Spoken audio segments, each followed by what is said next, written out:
Hello friends, आज मैं आपको यूनिफॉर्म सर्कुलर मोशन सिखाऊंगा।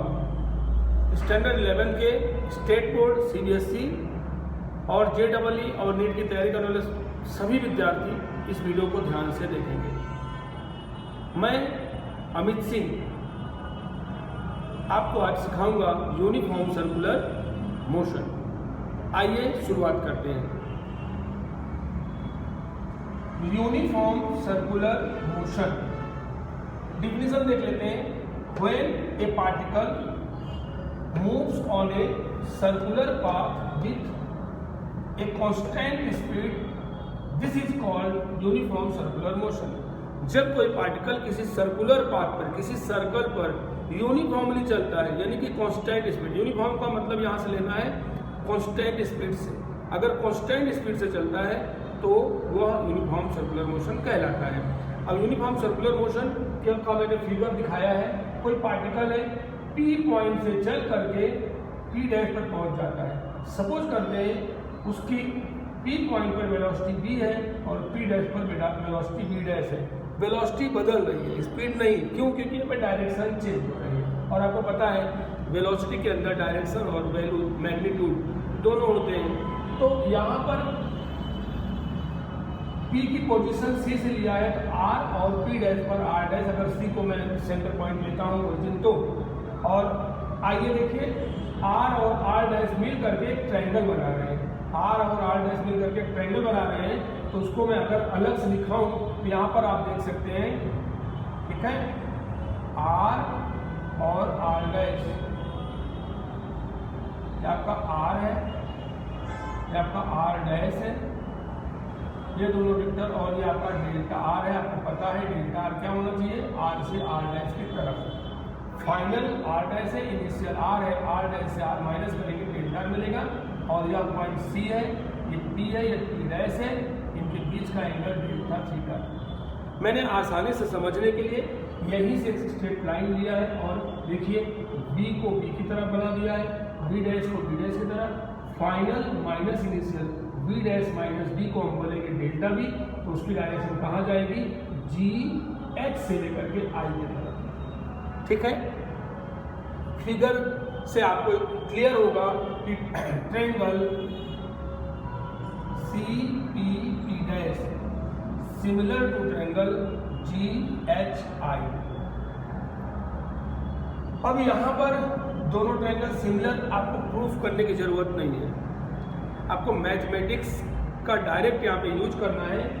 एंगल थीटा डेल्टा थीटा है, यहाँ भी एंगल डेल्टा थीटा है, और ये टेंजेंट है, ये भी टेंजेंट है। कुल मिला करके triangle C P P dash, triangle G H I दोनों क्या होंगे, सिमिलर होंगे। और अगर ये सिमिलर है तो आपको मालूम है corresponding sides are in the equal ratio. Corresponding sides are in the equal ratio का मतलब होता है एक साइड इसका ले लीजिए सी पी, एक साइड इसका ले लीजिए जी एच, एक साइड इसका ले लीजिए पी पी डैश, एक साइड इसका ले लीजिए एच आई। ठीक है, अब यहाँ से क्या मिलेगा, अगर देखो सी पी क्या है आर, जी एच क्या है वी, पी पी डैश क्या है डेल्टा, और एच आई क्या है डेल्टा बी। मैं केवल मैग्नीट्यूड की बात कर रहा हूँ। इसको इस तरह भी लिख सकते हैं, delta B equal to V upon R into delta R, ऐसा लिख सकता हूँ मैं। आप क्रॉस अल्टरनेटिव लगाओगे तो इस तरह हमको मिलेगा।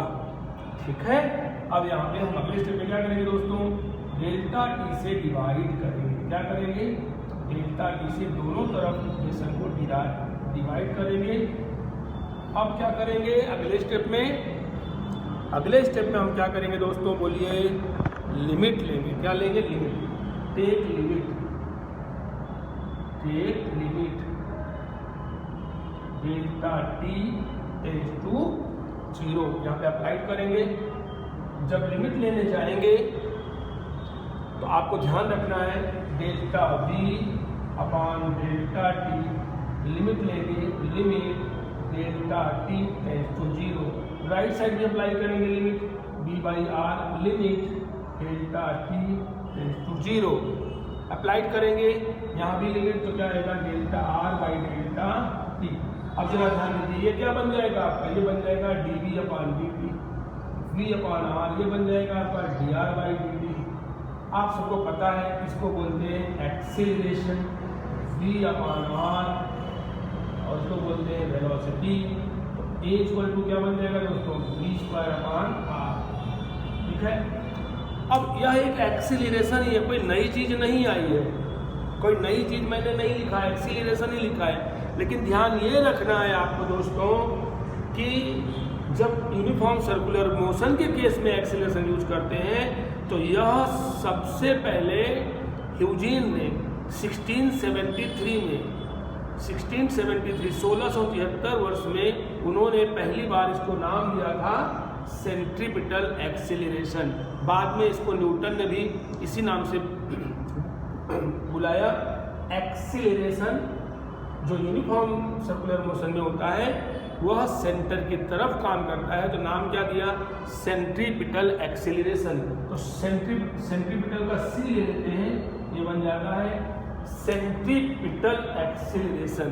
देखिए एक्सीलरेशन आप तीन तरह से सुनने में आपको आएगा। आप जो पहले बोलते थे, फर्स्ट टाइम आप बोलते थे, उसको बोलते थे एक्सीलरेशन। फिर आपने सुना होगा एक्सीलरेशन ड्यू टू ग्रेविटी, अभी आपके सामने आया है सेंट्रीपिटल एक्सीलरेशन। सब एक्सीलरेशन है ही है, लेकिन सब अलग अलग केस में अलग अलग नाम से पुकारा जाता है। उनका जैसा जिसका काम जैसे जिसका काम वैसे उसका नाम। यहाँ पे यह एक्सीलरेशन जब पार्टिकल सर्कुलर पाथ पर घूमता है तो वह हमेशा कहाँ काम करता है, सेंटर की तरफ ही काम करता है, सेंटर की तरफ। इसीलिए उसको बोलते हैं रेडियल एक्सीलरेशन। आप चाहे रेडियल एक्सीलरेशन बोलो या सेंट्रीपिटल एक्सीलरेशन बोलो, एक ही बात है। तो दोस्तों मैंने एक फार्मूला डिराइव किया, centripetal acceleration is equal to V square upon R. Derivation को आगे बढ़ाते हैं दोस्तों।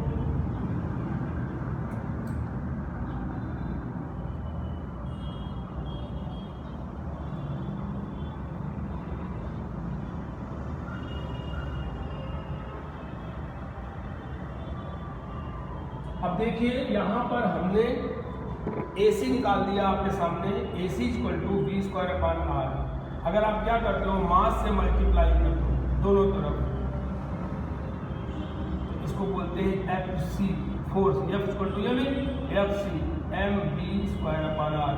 अब इसका नाम बदल जाएगा सेंट्रीपिटल फोर्स। क्या हो जाएगा नाम दोस्तों, सेंट्रीपिटल फोर्स। क्या हो जाएगा, सेंट्रीपिटल फोर्स। कभी भी कोई सर्कुलर मोशन हो रहा है तो उसके लिए सेंट्रीपिटल फोर्स नेसेसरी होता है। अगर सेंट्रीपिटल फोर्स नहीं मिल रहा है तो बॉडी सर्कुलेट नहीं करेगी।